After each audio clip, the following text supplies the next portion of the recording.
We shall continue.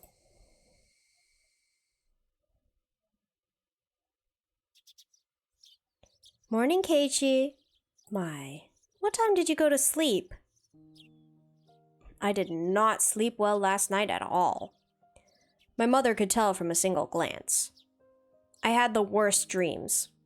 Nightmares. Very ominous dreams, one after the other, again and again.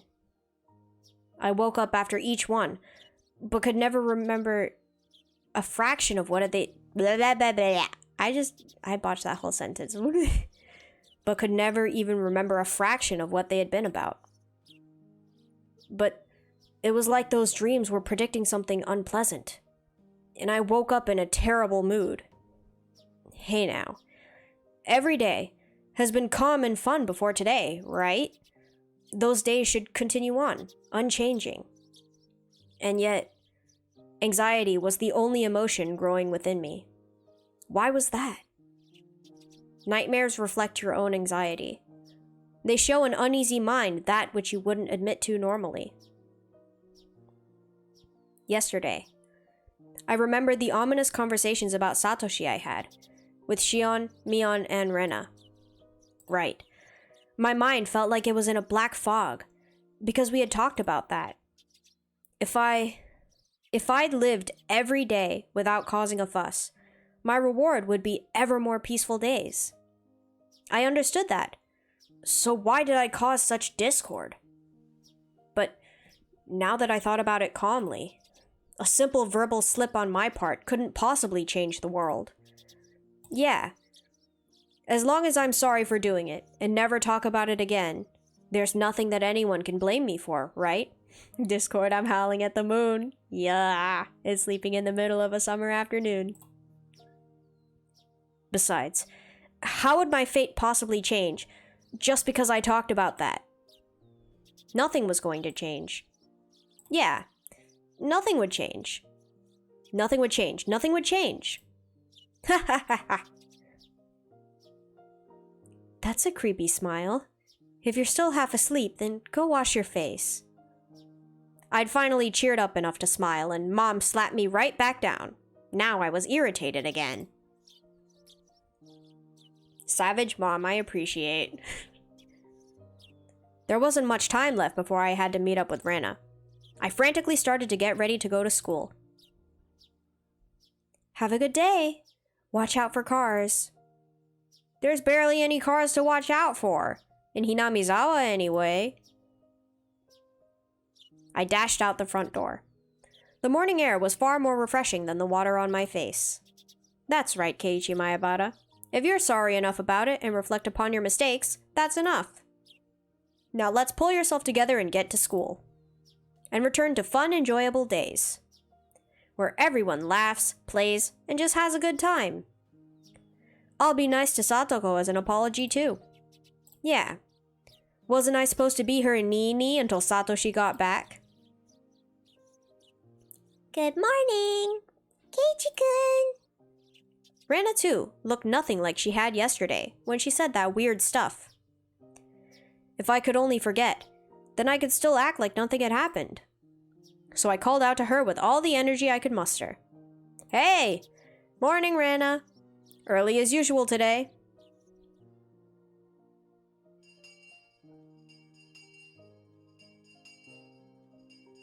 Morning! Good morning! There was a little time before the same old morning homeroom began. But Satoko and Rika-chan were unusually absent. Maybe they went to play somewhere? However, looking over and seeing none of their things, so it looked like they really hadn't come to school. They're almost never late. Rena seemed to be enjoying herself, thinking about what their excuse for being late would be. Mion said something nonsensical as well, imagining how funny the reason they were late must have been. I had only come to school to see their energetic faces, since I figured it would get rid of these feelings I had. But the load on my chest remained where it was. It wasn't very pleasant at all. If they're dead, I swear. No, this early? Okay, actually, a possibility. But like, no. Good morning, everyone. President, if you would. Everybody stand up. Our teacher finally arrived. Then, finally, I heard the pitter-patter of footsteps running down the hall. Clatter. Rika-chan was the first to run through the open door. And then Satoko didn't come. You're late, Furude-san. Where's Hojo-san? It was unusual for Rika-chan to be late, but equally unusual for Satoko, a ball of energy, to be absent at all. Everyone's eyes were wide at the series of strange events. Satoko might be a little late. Has she come down with something? The teacher walked over to Rika-chan and they started talking in hushed tones.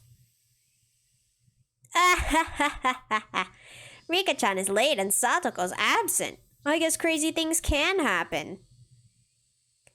You're right. But I wonder what happened to Satoko-chan.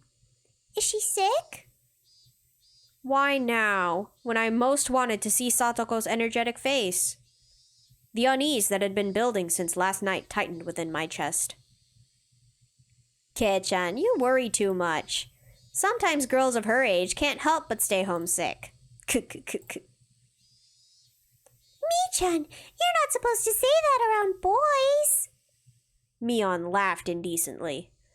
Normally, I would laugh along with her, but right now, I just didn't feel like it.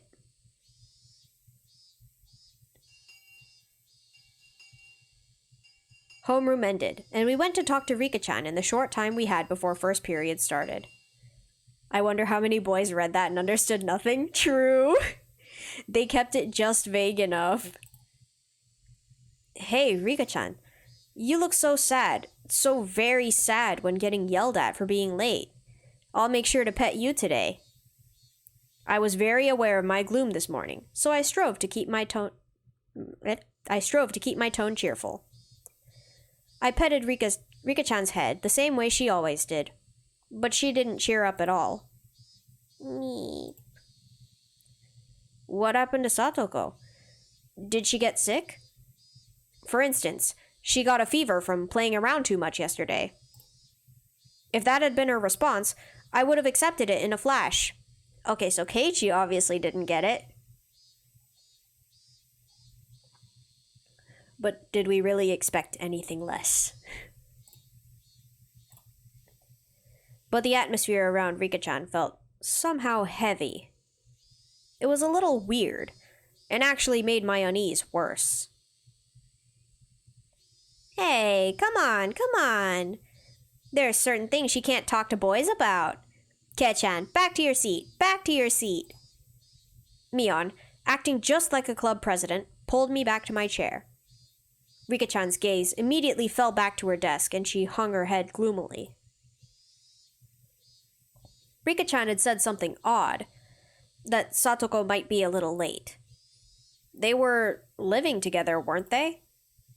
Then she would have known for sure. She wouldn't have said might. I didn't understand why she was absent, and that made me all the more anxious. Dang it, what's going on today? It's like we started off on the wrong foot, and it wasn't going to get any better. What's the matter, Keiichi-kun? You seem pretty down this morning. Rena noticed how I looked and whispered to me while the teacher wasn't looking. Do I really seem that way? Yeah, even Rena's starting to feel down just looking at you. I thought of jokingly saying, then don't look at me, but I didn't even feel like doing that. Is it something you could tell Rena? I don't know what you're worried about, but if I can help, then you could tell me, okay? I won't tease you. Rena said this, looking me straight in the eye. Until yesterday, nothing strange had happened, and it was a lot of fun. Huh? Rena's eyes widened for a moment, not understanding what I meant, but she remained silent and listened. Always trust Rena? Yeah, she's definitely she's the most transparent. She she probably would be the least likely to backstab you. It was peaceful and fun. Every day was lively. I never had any doubt things would stay that way forever. Yeah, you're right. Every day is fun. I'm sure today will be too. You're sure? How do you know? Well...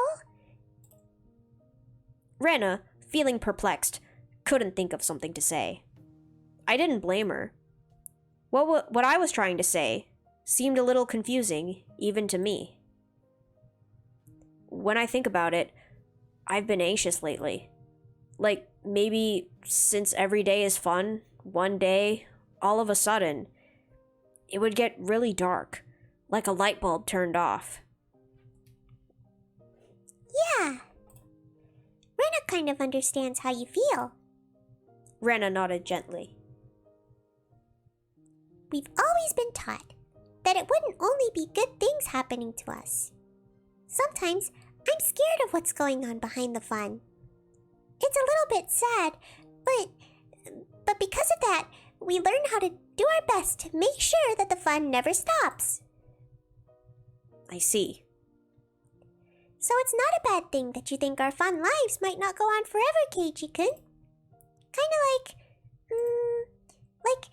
if suddenly there was a volcanic eruption tomorrow and everyone died. Hey, wait! That's terrible! If you were the only one who survived the catastrophe, Keiji-kun, how would you feel? How would I... Pompeii. Yes, Hinamizawa definitely has a volcano. I imagine myself being that sole survivor in the ruins of Hinamizawa. Rubble and the bodies of friends lying in heaps at my feet. It was such an abhorrent sight. Was it sadder that all my friends had died? Or was it sadder that I couldn't have died with them? I didn't know which, but I'd probably cry a lot. It'd probably break my heart. First, I think I'd cry. And then, maybe you would think this. If this was my destiny, then I should have made sure every day before this was as fun as possible, so I had no regrets. I didn't want to consider such a horrible event to be part of my destiny. But I probably would think that. The fun times will end one day, and nobody knows when they will. It makes sense to live each day to the fullest, so that if it does happen tomorrow, you don't regret anything. Yeah. It's really hard to think like that. A lot of people take their everyday happiness for granted. They think tomorrow will be the same as today, so they leave things they could do today for tomorrow. They leave the kindness they could have shown today until tomorrow. Rena was unusually cheerful and silly, but right now she wasn't like that at all. She was taking my troubles seriously. It was a little reassuring. But Keiji-kun, you realized it. I think that's a wonderful thing. So that unease you have, I think you should keep it close to your heart. Keep my unease close? Yes. Everyone might die tomorrow in a big catastrophe. So you should be really nice to everyone today. Is this foreshadowing? Is the Watanagashi gonna be tomorrow? So when the end really does come, you don't regret it. Do you do that, Rena? Live like you would have no regrets if everyone died tomorrow? Yep. It was such a hyperbolic conversation. But Rena just gave me a nonchalant nod of her head. Satoko's war tactics gonna happen mustard gas time. Oh no. It's coming. Rena knows what it's like for the fun times to end overnight. She knows there's no proof tomorrow will be fun, even if today is. I'm living life to the fullest. It seemed like Rena perfectly understood all the anxiety I couldn't put into words. And on top of that, like a reliable teacher, She showed me what to do. Ugh. Hey, Keiichi Maebara, there's no need to cry now. Last night, I feel like I had a dream about Satoko. I don't remember what kind of dream it was, but ever since this morning, I've felt anxious. Because you thought seeing Satoko-chan's energetic face would cheer you up, right? She was right on the money. If everyone had been here with smiles on their faces this morning, then the murk in my heart would have definitely been blown to smithereens. Then, if Satoko-chan arrives, you'll have to be nice to her. Actually, it's totally fine if you play your usual pranks on each other, as long as you're having fun. Yeah, you're right. So that even if these fun days come to an end, I'd have no regrets. I love that they're actively disrupting class for this convo. It's true. They have no respect for the other students or the teacher.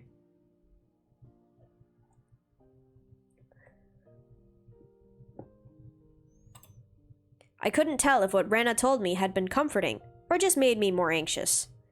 But it was enough to make me think that if I saw Satoko again, I'd be honest with her.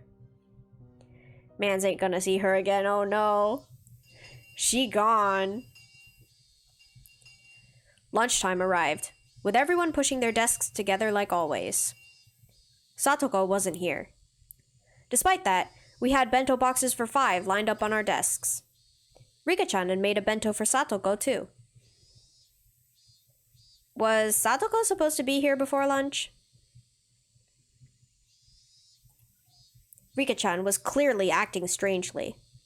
We were talking to her, but it felt like she was too far away to hear us. I'd never seen Rika-chan so downcast.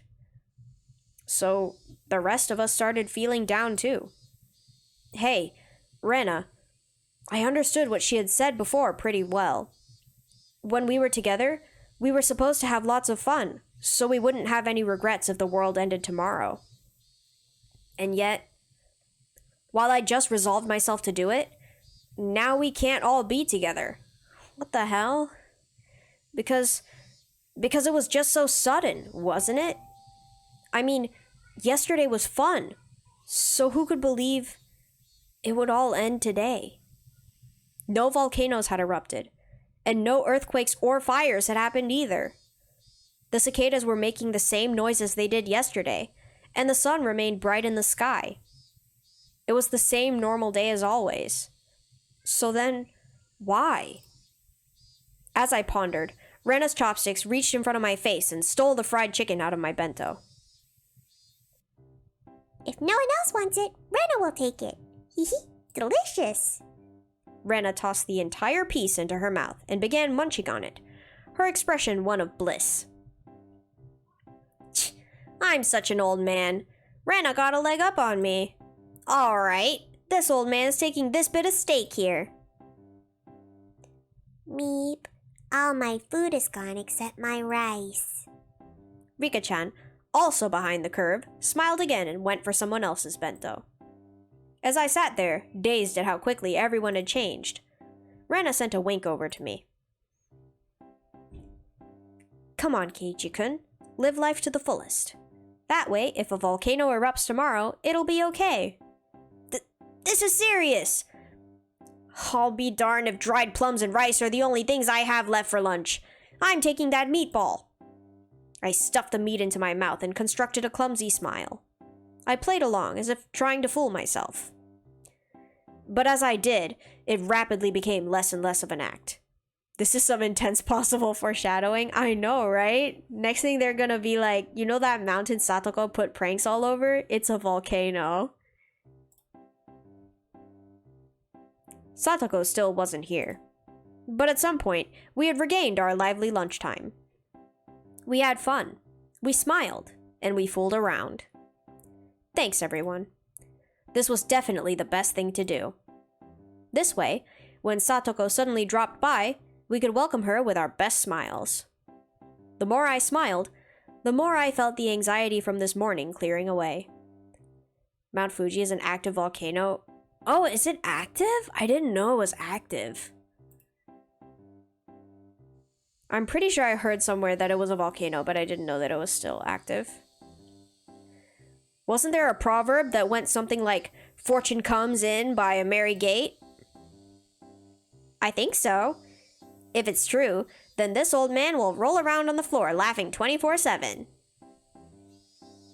Rena thinks it's true. If you laugh every day, it'll be fun every day. Rena has a way with words. Then, should we try it out? Everyone took a deep breath, then brought their faces together, locking shoulders. And then...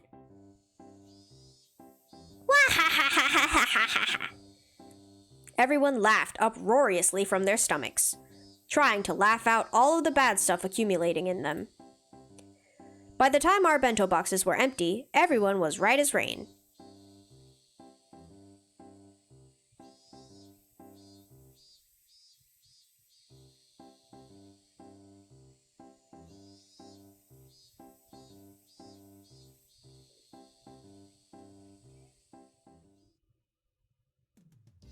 Having heard our friendly banter, Tomita-kun and Okamura-kun walked up and timidly spoke to us. Excuse me, Mayabara-san? Sorry to interrupt your fun, but we need your help with something. They grinned dryly and scratched their heads. What could it be? Want to know how to remove the censor bars in porn magazines? By the way, don't believe what you hear about butter doing the trick. Total superstition. You can't use an eraser either. What? Same. I'm so... What? Wait, what? Seriously? Ayo! No, these guys are like 10. They're like 6. I know, they're small. Leave them alone. That's not what we're here for, said Tomita-kun, elbowing Okamura-kun. Actually, our ball got caught on the gutter on the second floor.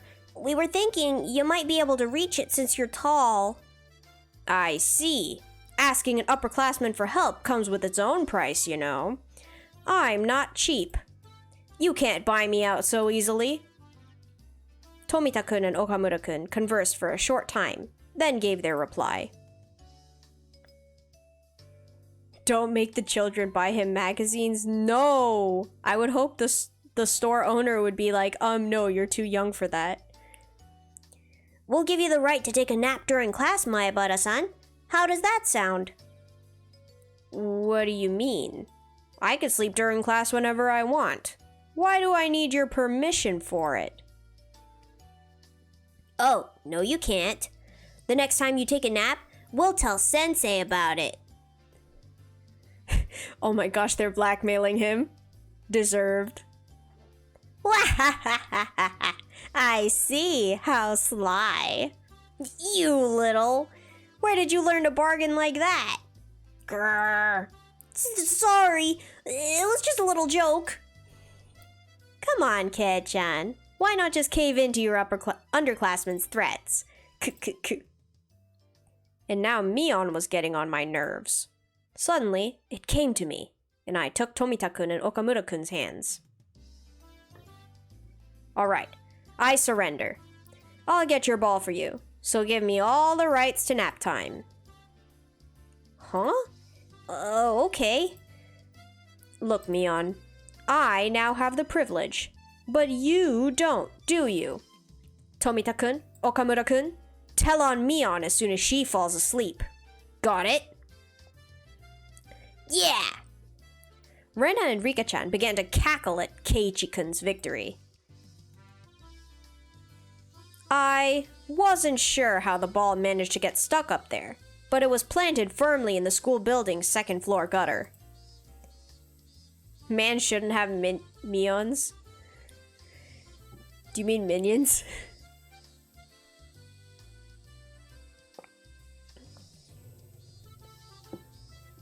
Yes, yeah, oh, yeah. He doesn't deserve minions. He's not good enough for them. Autocorrect is out for me. I love that it autocorrected to Mion. No minions or Mions, true. Nothing. Keiichi gets nothing. Nothing but pain, sadness, and emptiness. Hand me that stick. I should be able to reach it. Here we go. Ugh. I took a bamboo pole and poked the ball with it. Dang, it's hard. Come on. Oh, he got it. You got it, Maebara-san. Thank you so much. The ball rolled down the gutter and fell down behind the school building. My underclassmen ran over in that direction, leaving me by myself. Mission complete, I guess. Sheesh. There was still a lot of time left until lunch break was over. Guess I should go back to the classroom. I'd absorb myself in a silly conversation with everyone and wait for afternoon classes. Just when I thought that and turned towards the entrance, someone suddenly called out to me. Hello there, good day. Sorry for bothering you during your lunch break. It was a middle-aged man I didn't know. Or maybe I'd passed by him a few times, and I'd seen his face, but I didn't know him. When his half-smile deepened, something within me shuddered with fear. There was no basis for that, no reason, but I shuddered. I was somewhat confused about these emotions, not quite understanding them myself. There was one thing I could say, though. Nobody but teachers and students should be at school. This person shouldn't have been here. Oh, did Satoko get taken to, like in for questioning, maybe? Because of that guy who lived with the dead lady? I felt less of a tremble and more of a sense of dread. Like a caterpillar, brilliantly colored and garish, bilious, I assume I said that correctly, greens were crawling across my forehead. A feeling of disgust that neither itchy nor gross could describe as the frizzly, dreadful hair rubbed against my brow. I didn't even want to see his face. I wanted to jump backwards and run away. An unpleasant feeling, for which I didn't know the cause. The other side of myself has nothing but questions. Hey, what are you doing? What are you disgusted by? This is the first time you've met him. It's rude to hate someone for no reason. His past selves are saying run. That is so true. They're like, nah, not this guy. No answers were coming. I held my silence, waiting, a damp sweat running down my forehead. When he saw that, Oishi thought maybe he was being intimidating and gave me a relaxed smile. Okay, hold up. He said Oishi, but I don't think the guy introduced himself yet. Unless I'm Goldfish Brain and I just immediately forgot. Sus. Oh, please, excuse me. I'm no one suspicious, I assure you. I'm Oishi, from the Okinomiya Police Department. Oh, wait, where did I put my card? I think it's narrator POV of Oishi Nuhiku. I guess so, yeah. It's just weird because most things are like Keiichi POV anyway, so suddenly changing it's like, huh? Huh? What? This is... what? He fished through various pockets, and then finally found his police ID and showed it to me, grinning dryly. He may have been trying to use those clumsy-seeming actions to ease my anxiety, but I could definitely say it didn't work. Why was I this nervous? There was a reason, of course. If I wanted today to be the same as before, then today didn't need someone who hadn't been here back then. The fact that a man who wasn't here yesterday showed up today meant that today would be a different day than those before it. That would mark the end of the fun and happy days. I gulped and erased that ominous conclusion from my mind. Calm down, Keiichi Maebara. It's just an old guy who looks kind of perverted and came from the police department. Don't go deciding that the fun times are over. He just came here because of his job. Yeah, just for his job. If he's working, then he would normally go to the teacher's lounge, right? The fact that he spoke to me. Yes, it must have been to ask where it was. Are you looking for the teacher's lounge? You just have to go through the entrance and... I didn't want to look at this man for another second, so I started pushing things along. Oishi, however, didn't seem to have any interest in the teacher's lounge. Oh no, I don't have anything to do there. Could I get you to call a friend of yours, if I may be so bold? A friend? Who? A girl. Could you call Satoko Hojo-san for me? My consciousness grew faint, like I was about to pass out. Yes. My anxiety was realized. Definitely not weirdo, go ask a teacher, true. Even more sus because he knows that they're friends. Like, how did you know, sir? The dreadful, disgusting caterpillar was looking at me, about to crawl into my ear. Its frizzly, dreadful hair was touching my ear cavity. That's how bad it felt. What do the police need with Satoko? No. It's nothing important. I just had 2 or 3 things to ask. I'd like it if you could cooperate with me. Why? Why, of all people, was it Satoko? Is Keiichi finally being big brain? Is he finally gonna do something right? Stay tuned. Why would a police officer come here in the middle of the day for something that wasn't important? This man was strange. I could smell it, and it smelled bad. Just a whiff of it made me want to grimace. I knew that this man couldn't possibly be here to deliver her lost wallet or anything. I couldn't imagine what he needed from Satoko, but it had to be something unpleasant. My throat stung with burning pain. Burned like a parched, creviced wasteland. The wasteland broke apart deep in my throat and brought out the words from deep in my mind. You may need something from her, but I don't think Satoko needs anything from you. Could you please leave? Oishi probably hadn't expected that reply. He stood there surprised for a few moments. I did as well. I hadn't thought words like that could ever come out of my mouth. Let's go, Keiichi! He's doing something! Things might still work out.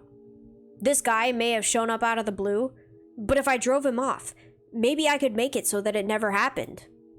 If I could do that, then I could get back. The peace we had until yesterday. I could get it back. Nah ha ha ha. Well, you sure are strict. Are you Satoko-san's manager, perhaps? Can I not see her without an appointment?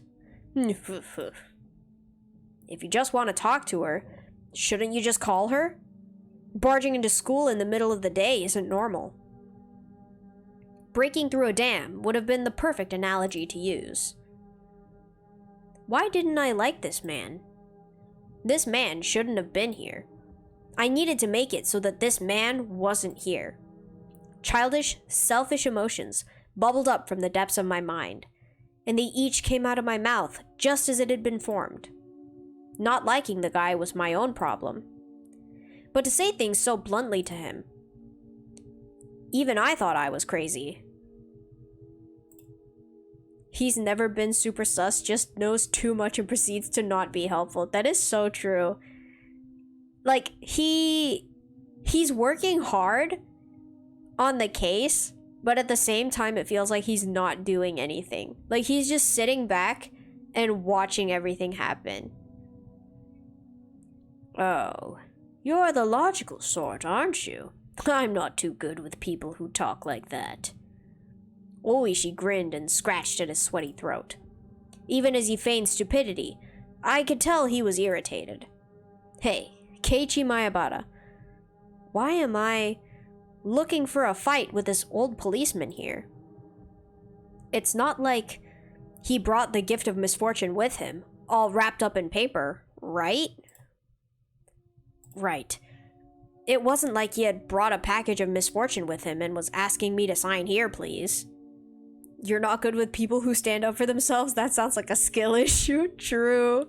You'd expect this man to be more adept at dealing with people like that because he's a police officer, but maybe he doesn't do interrogations. Rationally speaking, I understood all that. So then, why was I so... Finally, I outlasted Oishi in our game of silence, and he gave a big sigh. Then he addressed a few of my female underclassmen running around nearby. Oh, excuse me, all of you. Do you have a moment? I'd like you to call Satoko Hojo-san if you could. Bruh, no. He's talking to the children. Someone help them. What is wrong with him? He's so nosy. And, he doesn't know when to stop. My underclassmen tried to smile in reply, but they noticed the oddly stiff air atmosphere around me and seemed hesitant to give a quick answer. Is she not here? Satoko Hojo-san? Hojo-san, she stayed home today. Stayed home? His face remained smiling, but his tone was clearly one of ill humor. If he was a normal dude, he'd get arrested for acting suspicious near minors. That is so true. He kind of gives, similar vibes to the coach, where it's like, oh, you just said that, or did that. No. Such conspicuous spite caused my underclassmen, who had answered honestly, to cringe in fear. I see. Dear me. I'm quite unlucky. He was smiling broadly, but the way he laughed didn't make me feel better at all. When he noticed that his laughter wasn't getting anyone else to laugh with him, he immediately stopped. So, you girls, could you tell me the name of this boy here? Why has he become a creep in this part? True, he's slowly getting creepier and less helpful as the game goes on. Because the first game, he actually tried to help Keiichi. The second game, he was like, I'm gonna send you in there and I'll come save you later, but you're probably gonna be endangered. And now he's just creepy. You like Oishi's outfit? I mean, his outfit is fine. That's not what's wrong with him. It's his personality that's like, ayo, dude, chill.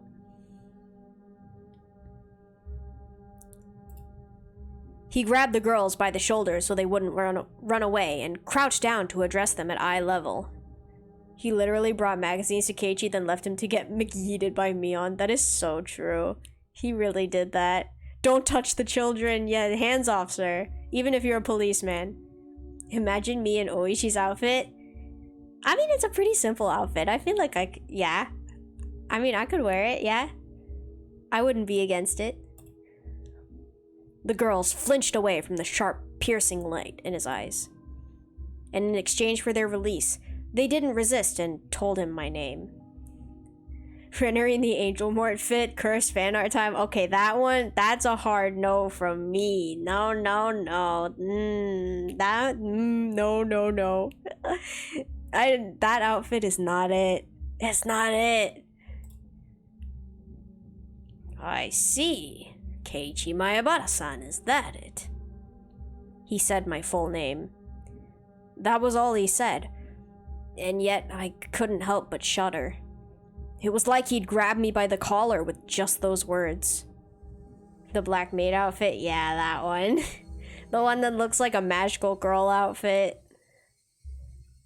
Oh, could you be the son of the Mayabara family I've heard so much about? It's overly revealing. Yeah, I think they described it. Was it the first game or the second game? They described it. It must have been the second game, actually. It was magical girl, maid outfit, bunny girl suit. And that's exactly what it is. Ah ha ha! I hear your father is a renowned artist. His works go on display twice a year at the Great Exhibition in Tokyo, don't they? I don't know what sort of fantastic pictures he creates, though. Then there's your mother. She seems intelligent, too. I heard she was a high academic achiever. Laying it on too thick with both magical girls and bunny girls in one outfit? Yeah, it's like too much. And at the same time, too little. Too much concept, not enough clothes. She went to some girls' university, didn't she? It's amazing for someone that age to have graduated from a girls' university. Hey, yo, is he calling Keiichi's mom old? Could your mother actually be the daughter of a respectable family? Why is he becoming sexist? I don't know. That's not good, Oishi. At least those are the rumors. And they say she's a cold person because of it. Did you know that? She only went to the very first neighborhood association meeting, right? They made him so horrible here. They have! Like, he was funny in the first game, and then started getting weird in the second game, and this game is like, oh, dude, leave. What is his problem? Literally everything, apparently. That's certainly no good. You can't disrespect your neighbors in a place like this. A sense of eeriness slithered up my spine. That was my first experience of true terror. I couldn't believe it felt this terrible. For someone you've just met, to know everything about you already. It sounds like weird police blackmail because he said no to taking him to see a little girl. That's true. And all of a sudden he's like, guess what? I know literally everything about you and your family. Like, he looks like Bert from Bert and Eerie. I don't know what that is. I'll look it up later. But I will take your word for it.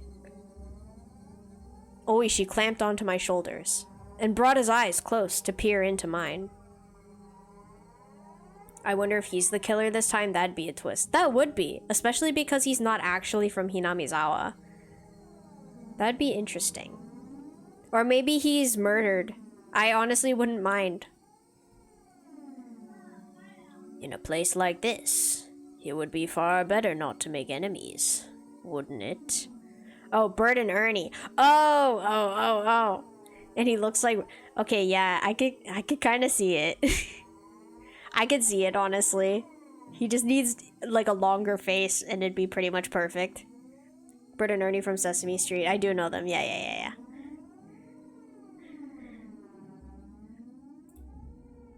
If not...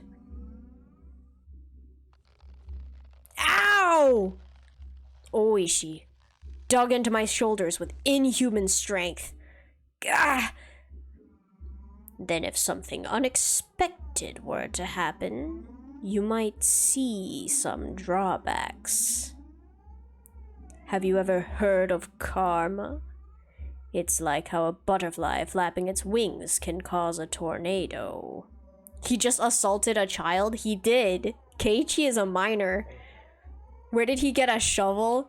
You know, I feel like he may just have one in his car. You'd never know. With Oishi especially, I feel like he could have a dead body in his car. He's super sus. Grudges born in strange places could come back to you in ways you wouldn't believe. That's the butterfly effect, not karma, stupid Oishi. Wait, true. He doesn't know what he's talking about. You wouldn't like that, would you? Nobody wants to have a grudge held against them. There's nothing positive about making enemies. What's the matter? Your shoulders are very stiff. Should I give you a massage? See? Feels good, right? Ow! Ow! Ow! Ow! This man wasn't just strong. It was like he knew exactly where to press to make me feel pain. Ah!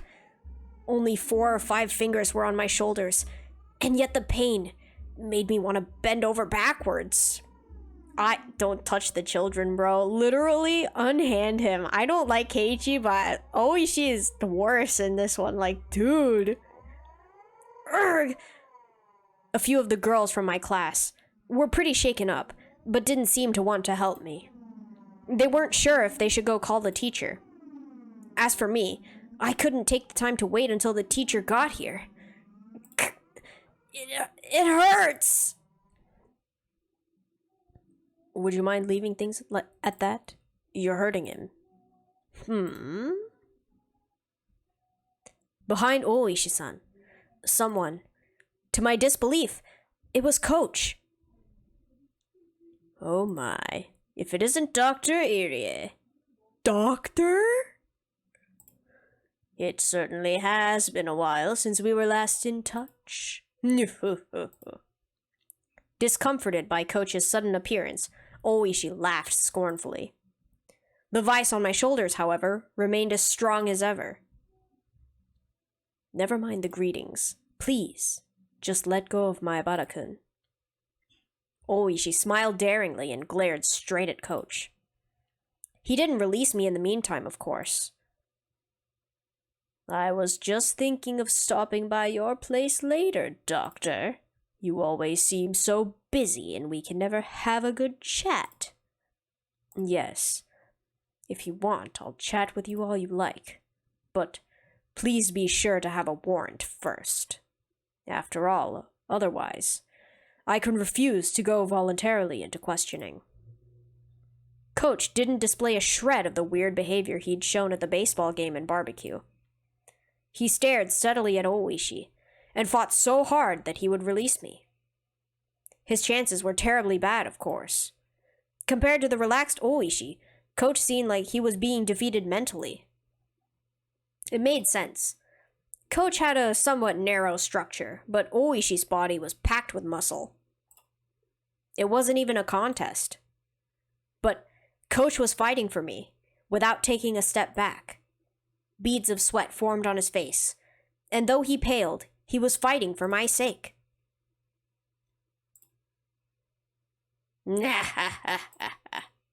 Suddenly, Oishi laughed and let go of my shoulders. My body exhausted, I fell right onto my backside. Maebara-kun, are you alright? Dang it. Ow! I rubbed my shoulders where Oishi had latched onto them. The pain from falling over went away quickly, but this pain was lingering. Are you alright, Maebara-kun? This is terrible. Crap. Ow. Ow. I was just giving him a little massage. Maebara-san, aren't you over-exaggerating a bit? Boys have got to learn to man up. I wanted to retort, but I couldn't think of anything witty. Put this man's in jail? He kinda deserves it, actually. Kumagai needs to arrest him. Arrest your superior. Can you lift your shoulders? Are they in pain? If you're really hurt, then you should have a proper checkup. Let's just go to the nurse's office. Coach lent me his shoulder and walked beside me. What an exaggeration. I'd be the last person to do any sort of permanent damage, right? I am still an active police officer, you know. Come. I don't know what you needed to be here for, but if you're finished, then please leave. He's the killer, I'm calling it. He's super sus. He's acting like he is. I'm going to complain about this directly to the chief, so please keep that in mind. Oh, that's a problem, ain't it? Oishi-san waved his hand sarcastically, pivoted around, and headed to the car parked by the school gates. And without turning back around, he got in and started the engine. Dang it. Whew. Who the hell was he? Dang it. He's a detective named Kurado Oishi, and a hooligan. Everyone in the village hates him. Mayabara-san, you should be careful too. Kurado Oishi. Just like I thought. My gut instinct wasn't wrong. He would be the one. The one to bring unhappiness, misfortune, something that would ruin our peace. Crap. I won't accept it. All these fun days can't possibly end just because some guy like him showed up. I won't accept it. Coach seemed to be familiar with the school, so he brought me to the nurse's office without much trouble. The girls from my class came along as well, looking worried. Our teacher and the principal, having noticed the disturbance, came to see what was the matter. Maebara-kun, what's wrong? Are you hurt? Well, there was this weird man in the schoolyard just now, and Maebara-san... Coach gently interrupted the girls, trying to explain.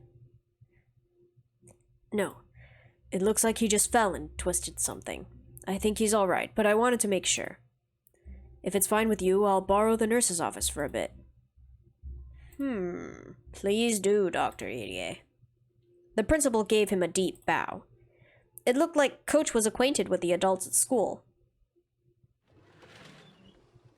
He slid open the door to the nurse's office, but there wasn't a nurse in there or anything. I'd figured. I'd never seen anyone but Chie-sensei and the principal working here. Coach didn't seem to mind the fact that there was no nurse and quickly made his way into the nurse's office. He instructed me to sit down and started washing his hands in the sink. Oh, I get it. He's the coach for the boys' baseball team. He must be pretty used to treating wounds with first aid.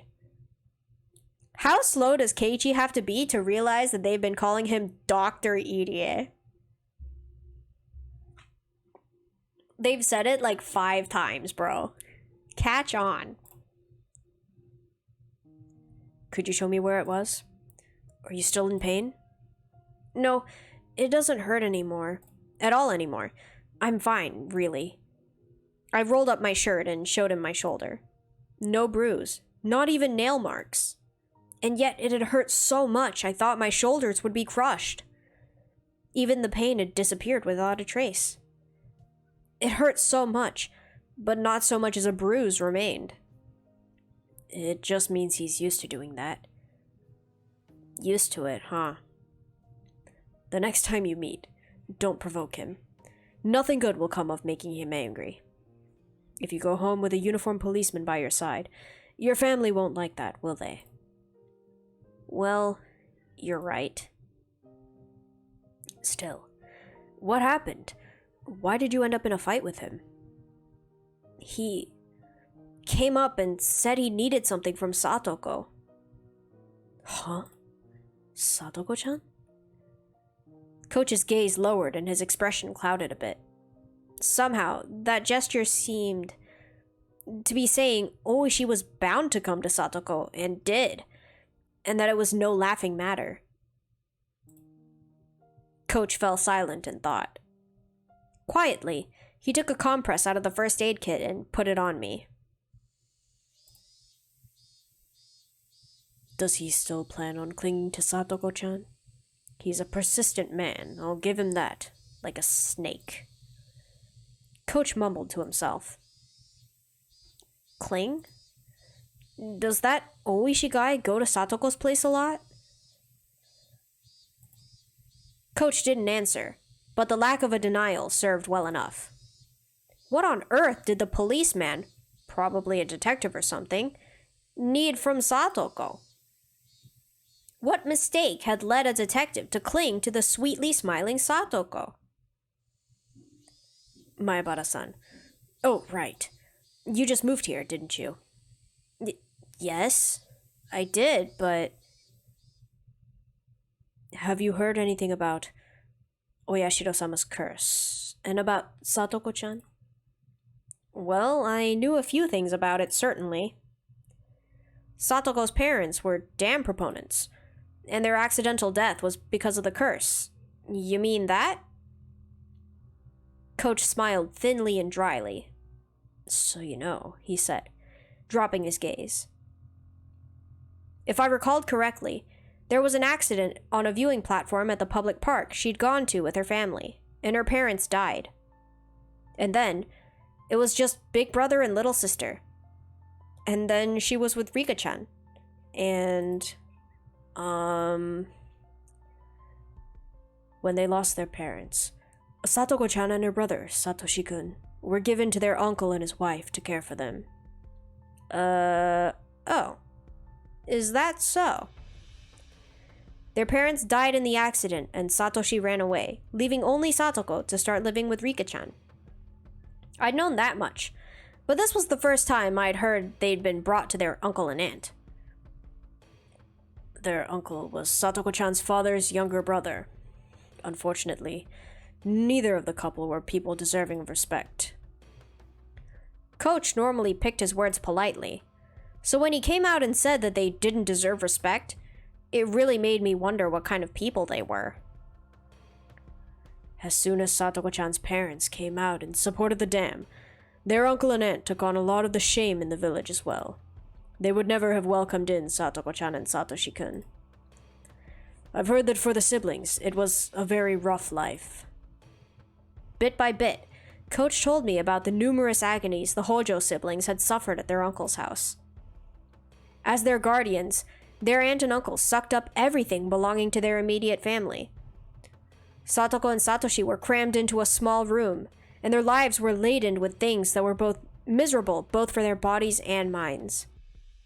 In the first place, since apparently their aunt and uncle weren't on good terms, there was no end to their fighting. And as if in revenge for that, whenever they saw Satoko or Satoshi's face, they would always find fault with them, scold them, yell at them, strike them, and take away meals as punishment. I still shudder to think about it. You've never known any Satoko but the energetic and healthy one now, so you probably couldn't imagine her face being so deathly pale. A girl always standing dazed in the shade of the trees. I couldn't imagine it, and I didn't want to. That was how I honestly felt. But at the very least, Satoko wasn't like that anymore. She may have had a miserable life in the past, but it was different now. Something happened to change that life. Last year, on the night of the Watanagashi festival, their aunt died. She was beaten to death by a deviant with a baseball bat. Rumors spread of the curse having killed an enemy of the village on the night of the festival. This death wasn't a simple homicide either. They whispered that it was actually Oyashiro-sama's curse. A few days later, the deviant arrested for drug use confessed to further offenses, and the incident was resolved. However, though it was resolved, no one knew whether the part about it being Oyashiro-sama's curse was true or not. Their uncle is a part of Hinamizawa, after all. He apparently grew incredibly frightened of Oyashiro-sama's curse and went into hiding. From what I've heard, he's staying with an intimate lady friend somewhere in Okinomiya. And Satoko and Satoshi, were they released? Their aunt died and their uncle fled. There was nobody left to torment the siblings then, but as if picking up their torch, that man started showing up with alarming tenacity. That man? Then Coach lowered his voice just a bit, as if being aware of his surroundings. I mean Oishi. Oishi? The guy from before. The events that just occurred came back to me. The hard-to-describe ominous sensation I'd felt from him came back to me. He's a little strange. The chain of incidents surrounding Oyashiro-sama's curse have all been solved, and yet he alone doesn't want to accept that. Accept it? The incidents were all solved, and a detective supposedly with the police department didn't accept that? People say that something bad will surely happen to those he gets close to. In Hinamizawa, they think Oishi is Oyashiro-sama's... Ke-chan! The door flew open with a rattle and Mion came rushing in. Rena and Rika-chan came running in a few steps behind her, and then Tomita-kun, Okamura-kun, and a few more of our classmates. Ke-chan, did Oishi do something to you? Are you hurt? Calm down, Mion-san. He's not injured. I only gave him a compress just in case. Keiichi-kun, are you really okay? Okay? Everyone was saying stuff about how you were being strangled. I like Idia's casual outfit. Yeah, he gives chill vibes. Like, he looks like he could be wearing flip-flops right now. Calm down, Rena.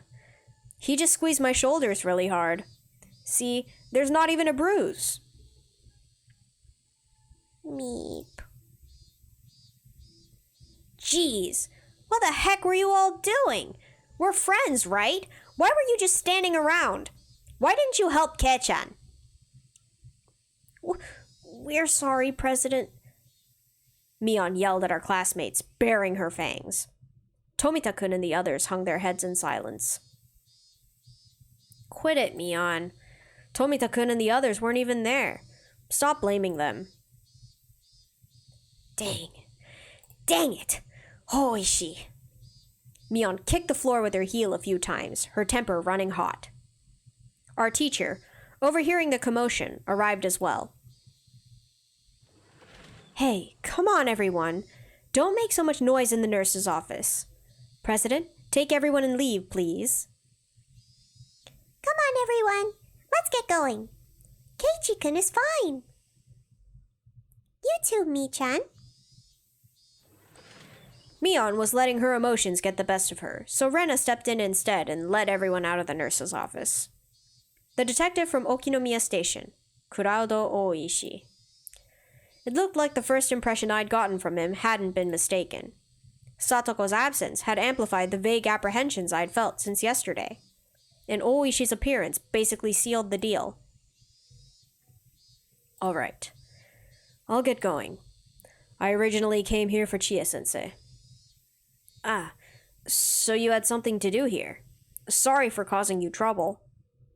Don't be so humble, he said, smiling easily. There was a side benefit to all this. I was lucky enough to experience so much of your soft, silky skin, Mayabara-kun.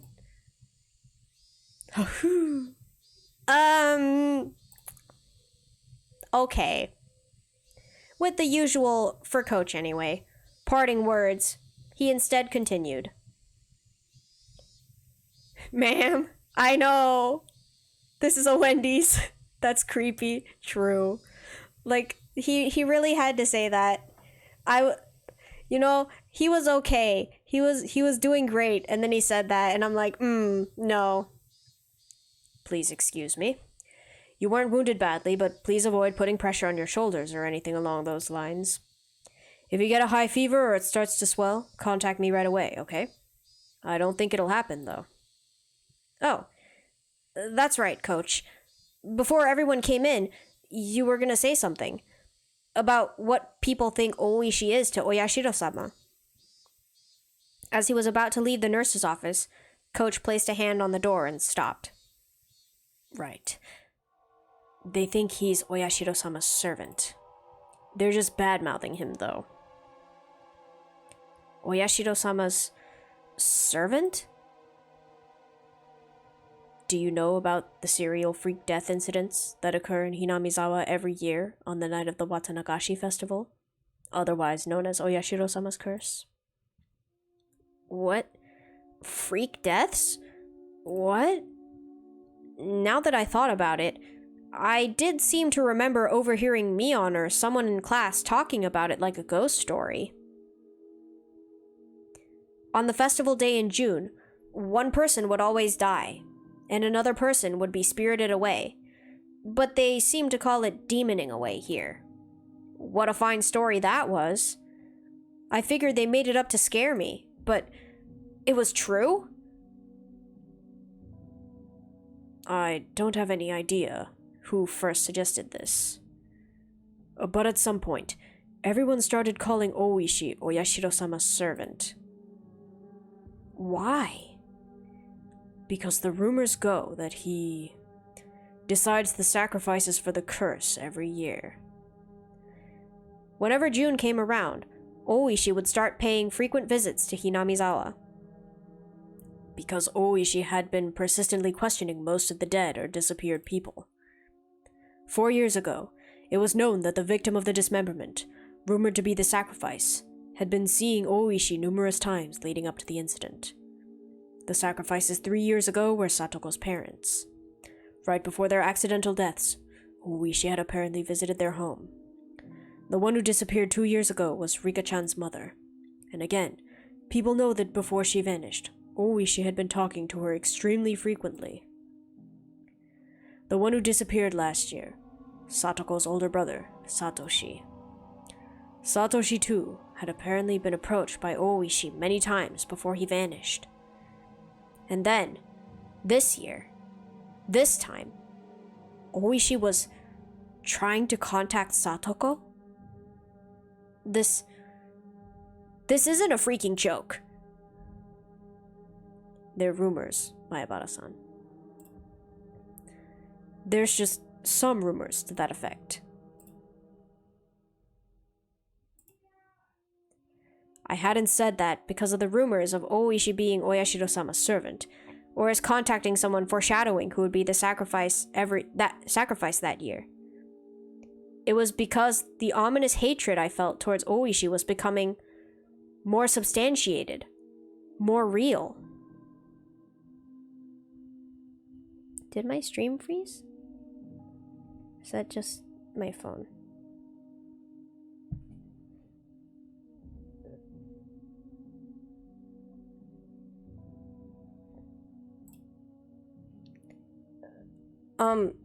Today, Satoko, she was absent today.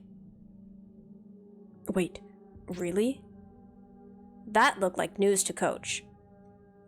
I had thought that he might have known why Satoko was absent today, but... Then I'll get going. You should go back to the others and put their minds at ease. You're right.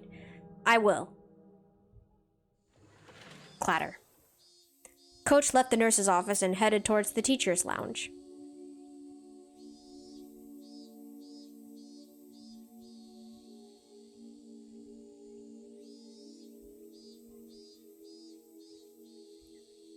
Okay, so I guess my initial guess of Satoko was at the police department getting questioned is wrong. Where could she be? Dead? Question mark. Research notes. The Hojo family. Every year, Oyashiro-sama's curse claims 2 victims. This means that with 4 years in a row, there have been 8 now, but it's worthwhile to note half of them have been members of this family. Note, the curse on the 2nd year, a certain falling accident, involved the death of Hojo, a dam proponent, and the disappearance of his wife. She was pronounced dead the following year after being considered to have vanished under perilous circumstances. The curse on the 4th year involved the death of the Hojo siblings' aunt, who was then their foster mother, and the disappearance of the elder brother. The Hojo family is a poor one, and it's hard to say Mr. Hojo's job went very well. Apparently, upon re-employment via family connections, there was a plan for them to return to the home of the mother's side of the family. For Mr. Hojo, the eviction due to the Hinamizawa Dam project and the payment of a large amount of compensation money was essentially a windfall. Mr. Hojo actively embraced the Ministry of Construction's negotiations from an early stage and was selected as a representative of the dam proponents. It was rumored that he had been bought out by the Ministry of Construction for doing so, but the truth is unknown. However, the dam proponents were in the vastly outnumbered minority. In addition, as the Sonozaki family strengthened its own foundation and promised support against the dam, all of the proponents save for Mr. Hojo switched over to the anti-dam side. At this point, Hinamizawa was completely united against the dam, and Mr. Hojo was held up to ridicule as the stooge of the dam project's proponents. He was, essentially, used as a scapegoat for the anti-dam coalition. In the end, the dam project collapsed with Oyashiro-sama's curse and the dismemberment incident. However, Punishment towards the bitter enemies supporting the dam project continues to this day. There are not many left today who supported the dam project, nor who had a negative reputation at the time. If there were any candidates left for the curse, it's the husband of the housewife who was beaten to death last year, Teppei Hojo, and Mr. Hojo's daughter, Satoko Hojo. Strangely, these two are the only candidates left. Will this year's curse come down to the two of them? There is more than enough value in observing them both.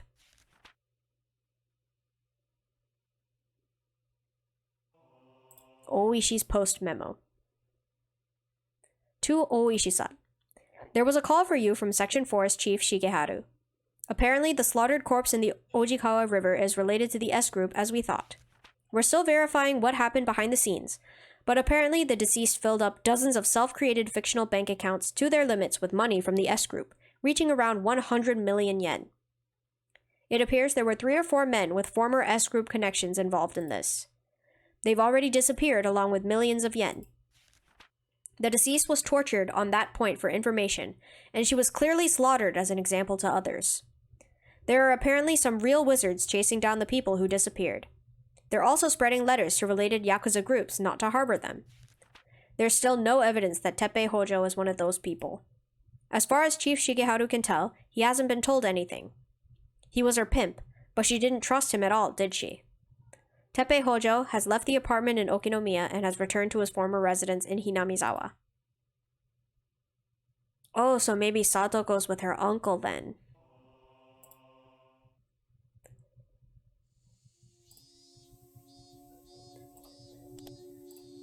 Ah. The mystery deepens. But I think that will be all for today. We got through 2 chapters, so that's pretty good progress.